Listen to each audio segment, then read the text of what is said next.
Hey guys, it's Megs here, and my first interview for the year is with a really exciting guest with me on the couch. I'm really excited because it's not only her first time in the studio here with me on these luscious pleather couches, but she's one of the most up and coming, hard-working content creators in Australia today. She's doing some really exciting stuff within pop culture and the tech space, and I really want to deep dive about what it's like to be an influencer, a content creator, YouTube, Twitch streamer, all that whole ecosystem together, but also really educate our viewers out there watching at home about what the industry is really like and what it's like being a female gamer in today's industry. Welcome to the New Game Plus. Thank you so much for having me. No worries at all.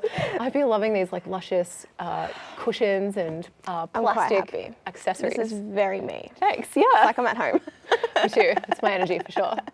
Now Liessshy, please tell me, where did your love of gaming begin? Oh, okay, so it started when I was a kid and I have my parents to thank for that. Mum and Dad bought the Super Nintendo and the PlayStation 1 for themselves, and then I came along and then they introduced me to games. So that's where my love of Crash Bandicoot comes from as well, because that was the first game I ever played, and Super Mario, and then here I am. Love that. Yeah. I've definitely noticed like a lot of your like posts on Instagram and stuff are really heavily Crash and it is. like PlayStation Huge. vibes. Yeah, for sure. It's funny when it like really reaches to that nostalgic and it resonates for decades. That's it. There's so many memories and it was just a massive joy.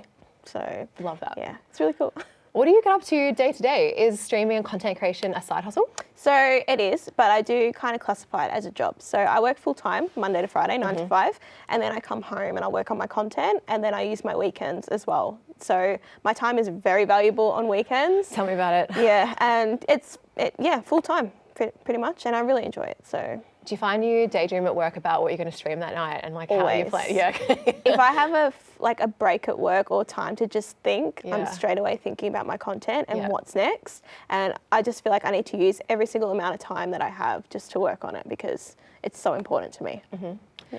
So what was the moment you decided to make your content creation more of a full-time passion? So it all started about 4 years ago now, and I just said to my partner at home, why don't I start taking photos of my collection? And I had no idea it was going to get to this stage at all. So it started to become quite more full-time and frequent, maybe the last 2.5 years. That's where I started to gain more of a following. I started working with more brands, and then I realized like, wow, I can actually have a career in this. So I put a lot more effort into it. I love that. Yeah. Do you have like a natural affinity with social media? Do you sort of understand the ins and outs of how Instagram and YouTube kind of work? And how did you leverage knowing all that to create more engagement with your followers? Yeah, so I've always loved social media, always. I'm a bit of an addict when it comes to that. And just from watching other people, other creators, seeing how people posted online and what they posted on YouTube, I learnt a lot of knowledge through that as well. So very self-educated, and I just put it to the test and it worked. So, and I've just seen so much improvement over time and you're always learning. Yeah. But it's watching other people is how I learnt to do it myself. That's true. So.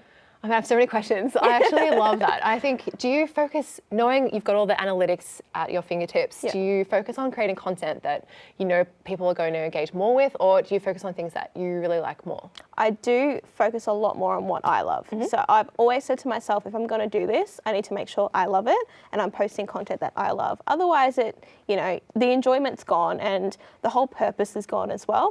It's just an advantage that my followers like what I post. So over time, it has definitely developed into different things that my followers do want to see.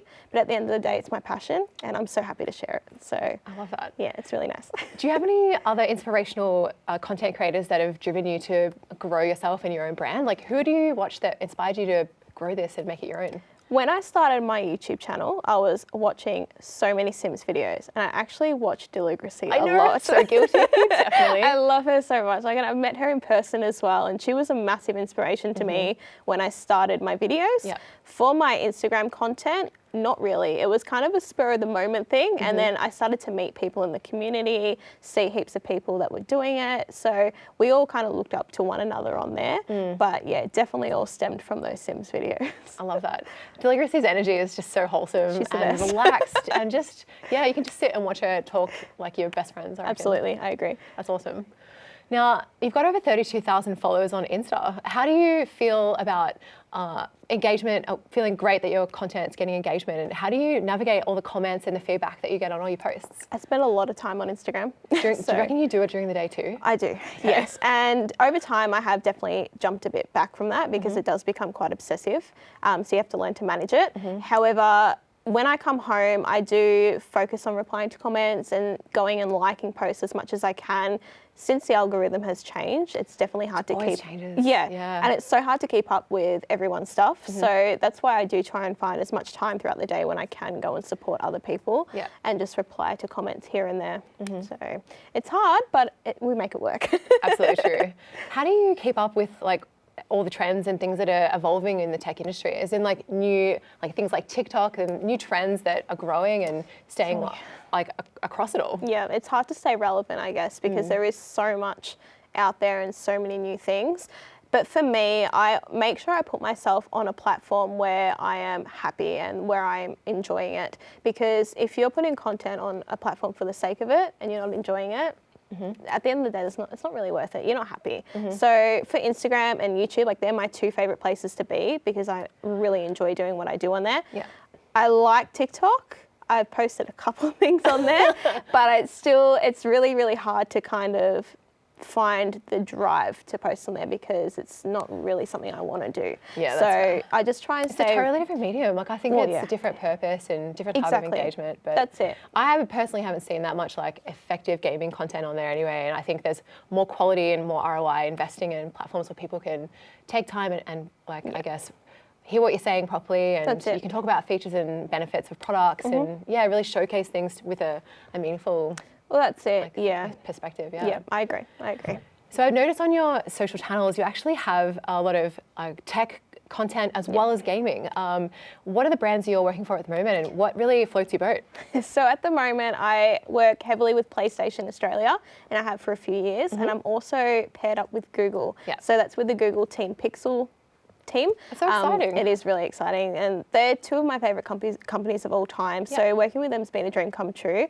And I have worked with many other tech brands such as like Logitech, Rig, Astro. Oh, the list goes on. Like, I have a massive list and I can't remember them all now. You should be so proud. It's really wild. It's definitely something to be proud about. And it just excites me knowing that brands want to come to me to promote product because they see value in it and I see value in it because I love it. So it's amazing. It's such a good feeling.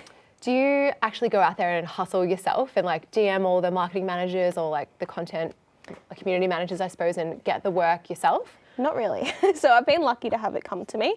However, it does get to a stage where once it dies down a little bit, it's okay to reach out to brands. If you want to work with someone and you're confident enough in your work, it's definitely okay to do so. And I have done so in the past and it's worked, but more often than not, it has come to me. So I've been very lucky. Yeah. Sounds like you have like a really good work ethic in terms of like work hard and play harder, but also you see the return on investment that brands do get from investing in you, and you understand like what they're asking for and what sort of deliverables in their content that you're giving. So not only are your viewers like really engaging and frothing over what you're saying and like going out there to buy things that you've recommended, like that must feel like incredible. But then to see other brands and more brands coming on board and investing in you to like try a new product, that should be it's really wild. It is, it's really, really cool, and it makes me so happy to be trusted as well. That's a big thing because there's so many other people who can do it, but they've come to me. So it makes me feel really special.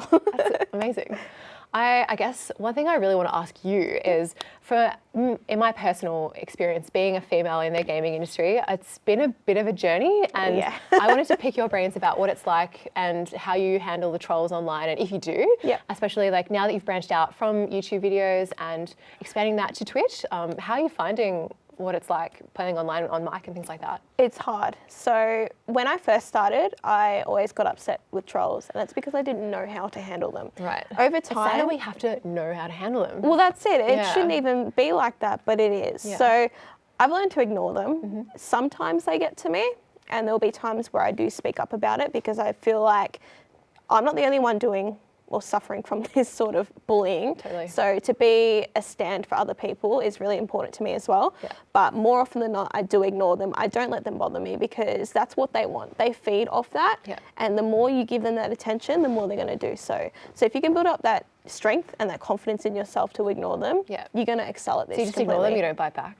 The times I have, but yeah, I think I've learned that it's... I'm not that quick-witted. Like, I actually don't think I come up with like, so's your mum. Like, I don't think I have like that kind of energy. So There's times where I've definitely had comebacks, and I do try and, when I do bite back, I make it humorous. You have to. Exactly. Man, yeah. Otherwise, I'll let you cry. Yeah.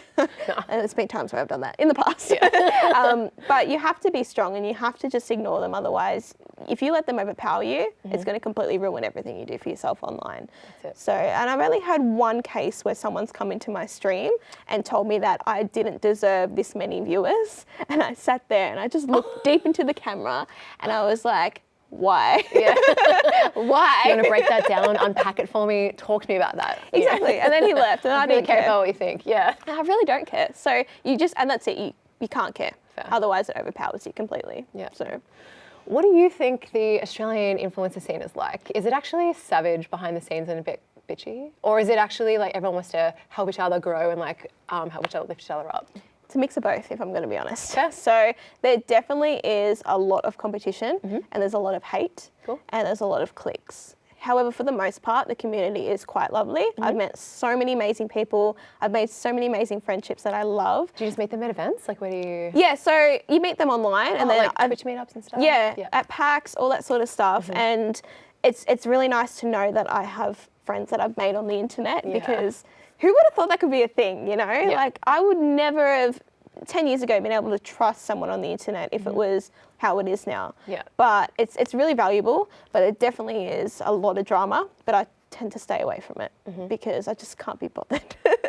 Cannot be bothered with it. It's so true. It's exhausting. I think you really carry it is. with you all the time when you've got so many other things to focus on, especially like empowering yourself and growing your own channel. Like, And the thing is, like, if you don't like someone or you don't like what they post, unfollow them. Yeah. And there shouldn't be any issue with unfollowing, but there is. Yeah. But you feel better for yourself when you do it. And then you can move on, you can focus on what you do, and you're happy. Agreed. So, yeah.